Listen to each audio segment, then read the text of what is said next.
नमस्कार दोस्तों, स्वागत है आपके अपने YouTube चैनल ज्ञान फॉर एग्जाम में। आज की इस वीडियो में हम सब जानेंगे बिहार एसएससी सीजीएल 3 का जो डेली प्रैक्टिस सेट कराया जा रहा है क्रॉन पब्लिकेशन का, उसी पब्लिकेशन का आज सेट नंबर 11 होगा। इससे पहले ऑलरेडी 10 सेट अपलोड कर दिए गए हैं। अगर आपने नहीं देखा है तो उसे ज़रूर देख लेंगे। टोटल इसमें 15 सेट दिए गए हैं और आज 11वां है। आगे के 4 और बचे हैं, वो भी जल्द कंप्लीट करा देंगे। साथ ही साथ आप लोगों को बता दूं कि क्रॉन और प्लेटफॉर्म के साथ साथ एडुटेरिया भी कराया गया है। और एडुटेरिया का जो वॉल्यूम 1 आया था उसमें कुल 15 सेट दिए गए हैं और वो ऑलरेडी कंप्लीट हो चुके हैं। प्लेटफॉर्म का जो प्रैक्टिस सेट है जिसमें टोटल 20 प्रैक्टिस सेट है, उसमें 15 ऑलरेडी कंप्लीट हो चुके हैं। तो वो सब भी अगर आपने नहीं देखा है तो उन सबको ज़रूर देख लेंगे और वीडियो में आप आखिरी में बताएंगे आपका टोटल स्कोर कितना आता है। हम सब इसमें जो है जीके जीएस के सभी प्रश्नों को करेंगे। पीडीएफ आप हमारे टेलीग्राम चैनल से डाउनलोड कर लेंगे, वहाँ पर पीडीएफ आपको आसानी से प्राप्त हो जाएंगे, नीचे लिंक दिया हुआ है। चलिए, प्रश्न है पहला कि टोक्यो 2020 ओलंपिक हॉकी में भारत ने किस देश को हराकर कांस्य पदक जीता है? तो सही आंसर हो जाएगा जर्मनी। अगला है कि FIDE किस खेल का अंतर्राष्ट्रीय महासंघ है? FIDE यानी कि फेडरेशन इंटरनेशनल डेज इचेज के नाम से जाना जाता है, जिसे हम शतरंज भी कहते हैं। तो ऑप्शन नंबर ए हो जाएगा। इसका मुख्यालय लुसाने में मिलेगा, ये भी याद रख लेंगे। डैश के मध्य की अवधि भारतीय इतिहास में दिल्ली सल्तनत के काल के रूप में मानी जाती है, यानी कि दिल्ली सल्तनत से संबंधित है। तो दिल्ली सल्तनत 1206 से 1526 ईस्वी तक। मिहिर भोज शासक था, पता होगा कि मिहिर भोज जो था प्रतिहार वंश का शासक था। 1978 में डैश वे संशोधन ने संपत्ति के अधिग्रहण, उस पर नियंत्रण और बेचने को मौलिक अधिकारों से हटा यानी कि विलोपन कर दिया। तो 1978 है, तो आपको पता होना चाहिए 44वें संविधान संशोधन के तहत ये काम की गई है। अबुल फजल किस सूफी संत के पुत्र थे? तो अबुल फजल का जो संबंध है वो शेख मुबारक इनके पिता थे। सातवां प्रश्न है कि फ्रांसीसी क्रांति किस वर्ष हुई थी? तो फ्रांसीसी क्रांति जो है ये 1789 में हुआ था। आठवां है कि वंदे मातरम गीत किस पुस्तक से लिया गया है? तो इसका सही आंसर हो जाएगा आनंद मठ, option number B, Bankim Chandra Chatterjee ने लिखा। भूतापीय ऊर्जा का अधिकतम उपयोग कहाँ होता है? तो सही आंसर हो जाएगा हमारा आइसलैंड। आइसलैंड में भूतापीय ऊर्जा का अधिकतम उपयोग किया जाता है। 10वां प्रश्न है कि भारत द्वारा विकसित प्रथम वाणिज्यिक रासायनिक वायुयान कौन सा है? तो इसका सही आंसर हो जाएगा सारस। सारस जो है भारत द्वारा विकसित प्रथम वाणिज्यिक रासायनिक वायुयान है। विश्व व्यापार संगठन जो अब गैट के नाम पर है का मुख्यालय कहाँ स्थित है? तो WTO जो है पहले गैट GATT के नाम से जाना जाता था और इसका मुख्यालय जेनेवा में है। और WTO की स्थापना 1995 में, जबकि गैट की स्थापना 1948 में हुआ था। आगे चलते हैं। अगला हमारा प्रश्न है 12वां कि विधान परिषद की सदस्यता के लिए न्यूनतम आयु की सीमा क्या है? तो विधान परिषद की जब अगर बात करेगा तो हमारा सही आंसर हो जाएगा 30 वर्ष। विधान परिषद और राज्यसभा दोनों के लिए 30 वर्ष। 25 वर्ष जो है हमारा किसके लिए? लोकसभा और विधानसभा के लिए। 35 वर्ष आपका राष्ट्रपति, उपराष्ट्रपति और राज्यपाल के लिए।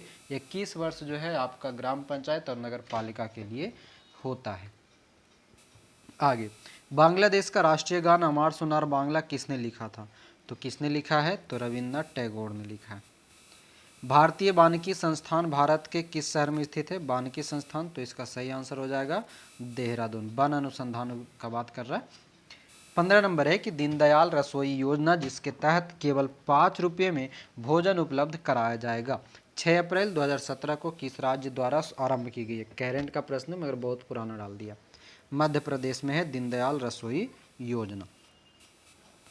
जकारियास जॉनसन ने किसका आविष्कार किया था? तो इसका सही आंसर हो जाएगा सूक्ष्मदर्शी का, ऑप्शन नंबर सी। सूक्ष्मदर्शी का आविष्कार किसने किया है? जकारियास जॉनसन। 17 नंबर है कि निम्नलिखित में से कौन से खेल में गेंद का इस्तेमाल नहीं किया जाता है?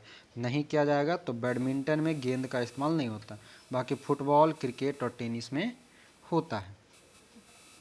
18वां प्रश्न है कि इकेबाना एक जापानी कला है जो कि इकेबाना, तो इकेबाना जो है फूलों को सजाने से संबंधित है, ऑप्शन नंबर बी हो जाएगा। अगला प्रश्न है कि डेविस कप की तरह महिलाओं का टूर्नामेंट कप कौन सा है। बहुत ही बढ़िया प्रश्न है। याद रखेंगे कि डेविस कप के जैसा ही फेड कप जो है वो अंतर्राष्ट्रीय टेनिस फेडरेशन द्वारा आयोजित महिलाओं का टूर्नामेंट है। यानी कि डेविस कप का संबंध किससे है, तो टेनिस से है। किससे, टेनिस। आगे प्रश्न है, हाल ही में किसने अपनी आत्मकथा एन अनसुटेबल बॉय का लोकार्पण किया। तो ये इसका लेखक कौन है, करण जौहर। करण जौहर की पुस्तक है एन अनसुटेबल बॉय। निम्नलिखित में से कौन सा देश हिंद महासागर तटीय क्षेत्रीय सहयोग संघ का सदस्य नहीं है। ऑप्शन के अनुसार देखेंगे, IORA का सदस्य नहीं है, श्रीलंका, मॉरिशस, सेशल्स और चीन। तो इसमें देखा जाए तो सही आंसर हो जाएगा चीन। अगर हम बात करें IORA का, तो हिंद महासागर से घिरे 21 तटवर्ती देशों का एक अंतर्राष्ट्रीय संगठन है जिसमें चीन शामिल नहीं है। बाकी अन्य सभी देश आपका शामिल है। भारत भी इसमें शामिल है, इंडोनेशिया भी शामिल है। तो ये सब याद रखिएगा। बॉली स्मैश सर्विस शब्द किस खेल से संबंधित है। तो ये सभी के सभी जो है आपको लॉन टेनिस से संबंधित रहेगा। ऑप्शन नंबर बी हो जाएगा, लॉन टेनिस। प्रश्न है कि जनगणना 2011 के अनुसार बिहार में साक्षरता दर कितनी थी। तो बिहार में साक्षरता दर आपका हो जाएगा 79.1 2011 के अनुसार। एक मिनट रुकेंगे। बिहार में साक्षरता दर कितना है, नहीं इसका ऑप्शन नंबर ए नहीं, ऑप्शन नंबर सी हो जाएगा आंसर। सुधार कर लेंगे। 61.8 जो है बिहार में साक्षरता दर है 2011 के अनुसार। ठीक है, जिसमें कि अगर पुरुष बोलेगा तो 71.20 और महिला बोलेगा तो 51.50% है। ठीक है, ऑप्शन नंबर सी हो जाएगा। किताब में आंसर गलत दे दिया। आइए आगे देखते हैं। बिहार राज्य निर्वाचन आयोग बिहार पंचायत चुनाव में EVM का कौन सा मॉडल इस्तेमाल करेगा। तो ये करंट बिहार का जब चुनाव होने वाला था उस समय का M2 मॉडल एक करेगा। ठीक है, इसलिए कभी कभी दोस्तों बता दूं आपको कि कभी कभी ऐसा होता है कि क्वेश्चन के अनुसार किताब में आंसर गलत दे देता है। तो जल्दी जल्दी में कभी कोई क्वेश्चन जो है नहीं पकड़ पाते हैं कि इसका सही आंसर क्या होगा, और वो आंसर हम जो गलत रहता है वो भी टिक कर देते हैं। तो आप लोग को अगर लगे कि ये आंसर गलत बताया गया है बाय मिस्टेक, तो आप ज़रूर उस क्वेश्चन नंबर के साथ वो आंसर भी टाइप कर दें कमेंट में, ताकि अन्य कोई भी लोग अगर पढ़ें तो उस चीज़ को सुधार कर ले। और मैसेज को मैं पिन कर दिया करूँगा। ठीक है, और जहाँ पर समझ में आ जाता है तुरंत क्वेश्चन को देखते ही, तो मैं तुरंत उसका रिप्लाई आपको सुधार करवा देता हूँ। ठीक है, फिर भी ध्यान रखेंगे कभी कभी इतने सारे प्रश्न पढ़ने में कुछ क्वेश्चन जल्दी जल्दी में छूट जाते हैं। आइए देखते हैं 25वां है कि बिट्टू फिल्म को ऑस्कर के लिए नामांकित किया गया, इसका संबंध बिहार के किस जिला से। बिट्टू फिल्म, तो 25 का सही आंसर हो जाएगा ए, सारण से है। मिड डे मील हादसा जो हुआ था उससे संबंधित बिट्टू फिल्म है, जो कि 16 जुलाई 2013 की तारीख को सारण जिला के में ये घटना हुई थी, जिसमें 23 बच्चों का मृत्यु हो गया था। 26 नंबर है कि बिहार में ग्रामीण क्षेत्रों के स्वच्छता में सुधार के लिए निम्न में से कौन सी महत्वपूर्ण योजना चलाई जा रही है। तो सही आंसर हो जाएगा लोहिया योजना। किसमें, ग्रामीण क्षेत्रों में स्वच्छता के लिए। ठीक है, और इसमें 60-40 का यानी कि 60% केंद्र देता है, 40% बिहार सरकार का। प्रश्न है 27वां कि वर्ष 2011 की जनगणना के अनुसार बिहार की पुरुष साक्षरता दर कितनी, अभी ऊपर में बताए थे 71.20 और महिला बोलेगा तो 51.50। अभी हाल ही में पैरालंपिक में ऊंची कूद में कांस्य पदक दिलाने वाले शरद कुमार का संबंध बिहार के किस जिले से है। शरद कुमार की अगर बात करें तो ये मुजफ्फरपुर से रहेंगे। ठीक है, ध्यान रखेंगे। और ये ब्रॉन्ज मेडल यानी कि कांस्य पदक जीते हैं। भारत में पंचायती राज व्यवस्था सर्वप्रथम राजस्थान और डैश में प्रारंभ की गई थी। कहाँ पर, तो आंध्र प्रदेश में शुरू किया गया था। कब, 2 अक्टूबर 1959 को राजस्थान के नागौर में, और एक किया गया था कुछ दिन बाद आंध्र प्रदेश में। ठीक है, प्रश्न है कि विश्व अल्जाइमर दिवस निम्न में से किस दिन मनाया जाता है। तो अल्जाइमर दिवस जो है प्रत्येक वर्ष 21 सितंबर को मनाया जाता है। अमेरिकी अंतरिक्ष एजेंसी नासा ने घोषणा की है कि वह किस ग्रह के लिए वर्ष 2028 से 30 के बीच 2 अभियान भेजेगा। तो 31 का सही आंसर हो जाएगा शुक्र ग्रह, ऑप्शन नंबर ए।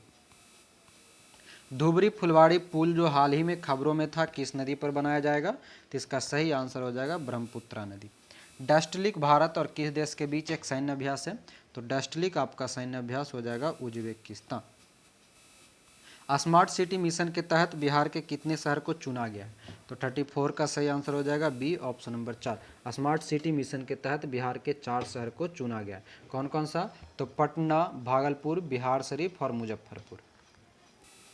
प्रश्न है हमारा 35वां कि बिहार का पहला जिला जहां सबसे पहले त्रिस्तरीय पंचायतों के परामर्शी समिति ने कार्य करना प्रारंभ किया, तो इसका सही आंसर हो जाएगा ऑप्शन नंबर सी, 35 का ए, शिवहर, है ना। बिहार का पहला जिला शिवहर बन गया है जहां पहले त्रिस्तरीय पंचायतों के परामर्शी समितियों ने कार्य करना प्रारंभ किया। आगे चलते हैं। वीडियो पसंद आता है तो एक बार लाइक शेयर किया करें, आप लोग करते नहीं हैं इसलिए कभी कभी सेट बनाने का मन नहीं करता। ठीक है, आप लोग उतना सपोर्ट करते तो मोटिवेशन मिलता है और मोटिवेशन मिलने पे हम आपके साथ बने रहते हैं। आइए देखिए 36 नंबर है, कहता है कि हाल ही में बिहार के किस स्थान पर सड़क अनुसंधान केंद्र बनाने की घोषणा की गई है? सड़क अनुसंधान केंद्र, तो ये मोकामा में बनेगा। हाल ही में जारी एसडीजी इंडिया इंडेक्स 2021 के अनुसार बिहार में सड़क दुर्घटना में मृत्यु दर प्रति आबादी पर 1 लाख पर कितना है? तो इसका सही आंसर हो जाएगा 6। बिहार में एसएजी योजना किन के लिए? एसएजी, एसएजी का मतलब होता है scheme of for adolescent girl, यानी कि किशोरी बालिकाओं के लिए, ऑप्शन नंबर डी। 39 है कि नशीली दवाओं के दुरुपयोग और अवैध तस्करी के खिलाफ अंतर्राष्ट्रीय दिवस किस दिन मनाया जाता है? तो अंतर्राष्ट्रीय दिवस मनाया जाता है 26 जून को, नशीली दवाओं के दुरुपयोग और अवैध तस्करी के खिलाफ। विश्व गौरैया दिवस कब मनाया जाता है? तो गौरैया दिवस हम प्रत्येक वर्ष 20 मार्च को मनाते हैं। 41वां है कि वर्ष 2008 में बिहार की कौन सी नदी ने अपना मार्ग परिवर्तित किया एवं आपदा की स्थिति उत्पन्न की? ये 2008 का बात कर रहा है, ठीक है, तो सही आंसर हो जाएगा कोसी नदी। बिहार के किस प्रमंडल ने के अंतर्गत न्यूनतम जिले? प्रमंडल देखिए, पटना प्रमंडल, पटना में आपका 6 जिला, ठीक है। कोसी प्रमंडल की अगर बात करें तो कोसी प्रमंडल के तहत जो है आपको मिलेंगे कुल 3 जिला। दरभंगा प्रमंडल के अंतर्गत आपको मिल जाएंगे 3 जिला, जबकि भागलपुर प्रमंडल के अंतर्गत 2 जिला मिलता है। भागलपुर और बांका सिर्फ 2 जिला मिलता है, ठीक है, इसलिए सही आंसर हो जाएगा ऑप्शन नंबर डी। अगर अधिकतम बोलेगा तो अधिकतम में 6 होता है, पटना में होता है, फिर आपका एक और होता है, 2 ऐसे प्रमंडल है जिसमें कि आपको 6 मतलब टोटल तीन ऐसे प्रमंडल है जहाँ पर 6 जिले मिलेंगे। आपको बता देते हैं, वो याद रखिएगा। एक पटना, ठीक है, पटना। दूसरा आपका रहेगा 6 जिला वाला, वो होता है तिरहुत। कौन सा? तिरहुत। और एक और होता है जो होता है मुंगेर, ठीक ना। पटना, तिरहुत और मुंगेर में कुल 6 प्रमंडल होते हैं। बाकी भागलपुर में 2 होते हैं, कोसी दरभंगा में 3 होते हैं और पूर्णिया में 4 होते हैं। इतना याद रखिएगा। आइए, प्रश्न है कि निम्नलिखित में से कौन बिहार का दक्षिण पठार का भाग नहीं है? तो बिहार के दक्षिण पठार का भाग नहीं है, तो उसमें सही आंसर हो जाएगा रोहतास। बाकी शेखपुरा, बांका और लखीसराय है। प्रश्न है हमारा कि बिहार में गंगा किस नदी को छोड़कर उत्तर बिहार तथा दक्षिण बिहार के समस्त नदियों के अपार जल भंडार को बिहार की भूमि में ही यह अपने में समेट लेती है? तो सही आंसर हो जाएगा महानंदा, ऑप्शन नंबर बी। 45वां है, इनमें से कौन सी फसल बिहार की प्रमुख फसल में नहीं आता है? नहीं आता है, तो सही आंसर हो जाएगा गन्ना। बाकी चावल, गेहूं, मक्का बिहार का प्रमुख फसल है। बिहार में सर्वाधिक वनीय क्षेत्र वाला जिला कौन सा? सर्वाधिक वनीय क्षेत्र वाला जिला, तो सही आंसर हो जाएगा ऑप्शन नंबर बी, यानी कि भभुआ। देश में बिहार राज्य का वन आच्छादित क्षेत्र का जो प्रतिशत है वह बिहार का देश के अंतर्गत 1.19% और राज्य के अंतर्गत जो है भौगोलिक क्षेत्रफल 10.06%, ठीक है, जिसमें भभुआ जो है 35.59% सबसे अधिक और शेखपुरा जो है 0.16 सबसे कम। बिहार के प्रथम हरिजन मुख्यमंत्री कौन थे? तो सही आंसर हो जाएगा भोला प्रसाद शास्त्री। ये 1968 से 1972 तक 3 बार बिहार के मुख्यमंत्री चुने जा चुके हैं। इनमें से कौन से व्यक्ति बिहार विभूति के उपनाम से जाने जाते हैं? बिहार विभूति अनुग्रह नारायण सिंह को कहा जाता है। बज्जिका भाषा बिहार के किस क्षेत्र में बोली जाती है? तो बज्जिका आपको मिलेगा कहाँ पर? वैशाली के क्षेत्र, वैशाली, मुजफ्फरपुर, समस्तीपुर, सीतामढ़ी, ये सभी में। अगला है 50वां कि ग्रीन बजट पेश करने वाला बिहार कौन सा राज्य बना है? ग्रीन बजट के लिए तो ये पहला है, ठीक है, और ये 2020-21 में पेश किया गया था। अब साइंस के 25 प्रश्न मिलेंगे, है ना, बाकी 25 प्रश्न आपके मैथ और बाकी 50 प्रश्न आपके रीजनिंग होते हैं। तो ये क्या बनवा है कि जीका वायरस का वाहक कौन सा मच्छर है? तो जीका वायरस का जो है एडिस मच्छर। झिल्लीदार गर्दन यानी कि वेब्ड नेक किसका विलक्षण है? तो वेब्ड नेक आपका हो जाएगा टर्नर संलक्षण, ऑप्शन नंबर बी। मनुष्य के खून का पीएच होता है, मनुष्य के खून का पीएच कम क्षारीय होता है। निम्न में से कौन विद्युत खपत को बढ़ते क्रम में प्रदर्शित कर रहा है? ऑप्शन के अनुसार देखिएगा, तो सही आंसर हो जाएगा सी, पंखा, फिर टेलीविजन, फिर विद्युत प्रेस, फिर इलेक्ट्रिक केतली। मतलब विद्युत खपत को बढ़ते क्रम में यानी कि इंक्रीज कर रहा है। दो समानांतर प्रतिरोध वाले सर्किट का कुल प्रतिरोध 1.403 किलो ओम है। यदि एक प्रतिरोधक का मान 2.0 किलो ओम है तो दूसरे प्रतिरोध का मान होगा, तो 55 का सही आंसर हो जाएगा 4.70 किलो ओम। प्रश्न है कि परमाणु बम का कार्यकारी सिद्धांत यूरेनियम का नाभिकीय विखंडन है और हाइड्रोजन बम का कार्यकारी सिद्धांत क्या है? यानी कि यहाँ पर दो प्रश्न है। एक तो आपको क्वेश्चन में मिल गया कि परमाणु बम जो है यूरेनियम का नाभिकीय विखंडन से काम करता है, जबकि पूछा हाइड्रोजन बम, तो हाइड्रोजन बम जो है ड्यूटेरियम का नाभिकीय संलयन होता है। ब्लूटूथ तकनीक अनुमति देती है किसका? तो ब्लूटूथ में हम क्या करते हैं आपको पता होगा, उपकरणों के बीच वायरलेस संचारण होता है। 58 है कि जब इनो लवण को जल में डाला जाता है बुलबुले बनते हैं, जिसका कारण क्या है? तो उसमें कार्बन डाइऑक्साइड गैस होता है। सीरा किसके उत्पादन के लिए अति उच्चतम माल है? तो सीरा हो जाएगा option number C, alcohol. 60 number है कि बायोगैस में मुख्यतः होती है, बायोगैस में क्या होगा? तुम्हारा सही आंसर हो जाएगा option number C, carbon dioxide एवं मीथेन। आगे आइए, अगला प्रश्न है हमारा 61 कि ट्राइग्लिसराइड क्या है? तो ट्राइग्लिसराइड जो होता है वह एक प्रकार का वसा होता है, ठीक है। सोडियम सल्फेट रासायनिक उर्वरक, सॉरी एक मिनट, 61, हाँ, ट्राइग्लिसराइड वे ग्लिसराइड होते हैं जो 3 वसा अम्ल से एस्टरीकृत किए जाते हैं। प्रश्न है कि निम्न में से कौन रासायनिक उर्वरक नहीं है? ऑप्शन के अनुसार देखेंगे तो सोडियम सल्फेट नहीं है, और सोडियम सल्फेट जो है एक समतल एजेंट है और इसका उपयोग कपड़ा रंगाई में किया जाता है सोडियम सल्फेट का। रासायनिक दृष्टि से सिंदूर क्या है? एक मिनट, इसका और देख लीजिए कौन कौन उर्वरक है जो, यूरिया, सुपर फॉस्फेट और पोटेशियम नाइट्रेट, ये सभी उर्वरक होते हैं। 63 नंबर है कि रासायनिक दृष्टि से सिंदूर क्या है? तो सिंदूर मर्क्यूरिक सल्फाइड होता है, ऑप्शन नंबर सी, HGS कहा जाता है। वृद्धावस्था एवं काल प्रभाव के विषय में ज्ञान प्राप्त करने की विधा को क्या कहते हैं? तो इसको हम कहेंगे जेरेंटोलॉजी। अब यहाँ देखिए ओंकोलॉजी, तो ओंकोलॉजी कैंसर से संबंधित अध्ययन है। फिर एक ऑप्शन कहता है टेरेटोलॉजी, टेरेटोलॉजी शारीरिक विकास का अध्ययन है, और एक है ऑर्निथोलॉजी जो कि पक्षियों का अध्ययन है। 65 कहता है कि निम्नलिखित में से कौन सा कथन सही नहीं है? नहीं है, तो 65 का जो ए है वो गलत है कि सभी इकाइनोडर्म सजीव प्रजक होते हैं, ये गलत है। बाकी सही क्या है? तो गोलकृमि में कोई परिसंचरण तंत्र नहीं होते हैं। अस्थिल मछलियों में बताशय आमतौर से विद्यमान होता है। उपास्थि सम मछलियों में निषेचन आंतरिक होता है, ऑप्शन नंबर ए। सेब के फल में लाली का कारण क्या है? तो सेब के फल में लाली जो है ये इसका सही आंसर हो जाएगा anthocyanin, option number A. Myopia किस अंग का दोष है? मायोपिया जो है आपको पता होगा ये नेत्र से संबंधित है, ऑप्शन नंबर सी। पार्सेक मात्रक है किसका? पार्सेक जो मात्रक है वो है आपका दूरी का। एक पार्सेक बराबर क्या होता है? तो 3.08 गुना 10⁻16 मीटर।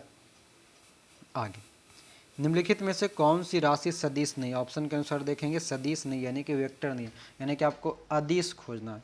तो आयतन जो है एक तरह से अदिश है, बाकी विस्थापन, वेग और बल सदिश है।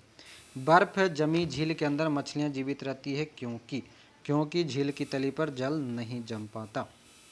पीतल निम्न में की मिश्र धातु है? पीतल किसका मिश्र धातु है? तो तांबा और टीन का, यानी कि ऑप्शन नंबर हो जाएगा सी, पिताजी। 72 है कि जल के लिए पीएच मान होता है? जल का पीएच मान लगभग 7 होता है शुद्ध जल का। जल में कार्बन डाइऑक्साइड प्रवाहित करने पर बना सोडा वाटर क्या होगा? तो सोडा वाटर अम्लीय प्रकृति का होता है, जो कि कार्बन डाइऑक्साइड प्रवाहित करने पर बनता है। 74 है कि पौधे के कौन से भाग से हल्दी प्राप्त होता है? तो हल्दी जो है हमें तना से प्राप्त होता है। आखिरी प्रश्न है, अफीम का मुख्य अवयव है। अफीम का मुख्य अवयव क्या होता है? तो मॉर्फिन होता है, ऑप्शन नंबर सी है ना। और अफीम पोस्ते के अथवा के फल से प्राप्त लैटेक्स को ही सुखाकर बनाया जाता है। तो ये था आपका पूरे 75 प्रश्न जीके जीएस के। बाकी आगे के मैथ रीजनिंग के प्रश्न आपको पीडीएफ में मौजूद करा दिया गया है, आप टेलीग्राम से डाउनलोड करके इसको बना सकते हैं। तो उम्मीद करेंगे आपको ये सेट अच्छा लगा होगा और आपका टोटल नंबर 55 प्लस है या नहीं आप वो ज़रूर कमेंट में करेंगे। तो मिलते हैं अब सेट नंबर 12 के साथ। अभी के लिए आपका बहुत बहुत धन्यवाद। जाते जाते वीडियो को लाइक शेयर कमेंट जरूर कर लेंगे, और अगर चैनल पर नए हैं और अभी तक आपने सब्सक्राइब करके बेल आइकन नहीं किया है तो बेल आइकन को ऑन जरूर कर लेंगे। तो मिलते हैं अगले वीडियो में। अभी के लिए जय हिंद।